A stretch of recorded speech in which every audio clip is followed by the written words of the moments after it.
আল্লাহ তুমি আমার গুনাহগার উম্মতকে বাঁচাও। এই দুনিয়ার বুকে রব্বুল আলামিন সব নবীকে একটা করে দাওয়া মুস্তাজাবা দিয়েছেন, মানে যে দোয়া করলে কবুল হয়ে যায় সাথে সাথেই। দুনিয়ার সব নবীরা ওই দোয়াটা দুনিয়ায় করে ফেলেছে।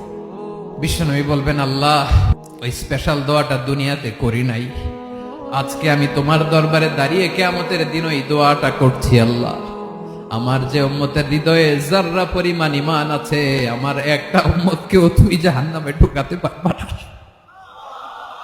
বিশ্বনবী পাগলের মতো একবার হাউজে কাউসারে যাবেন, একবার সিরাতে যাবেন, একবার পুলসিরাতের দিকে, একবার হাউজে কাউসারের দিকে, পাগলের মতো দৌড়াতে থাকবেন, তার কোন গুনাহগার উম্মত যাতে জাহান্নামে ঢুকে না যায়।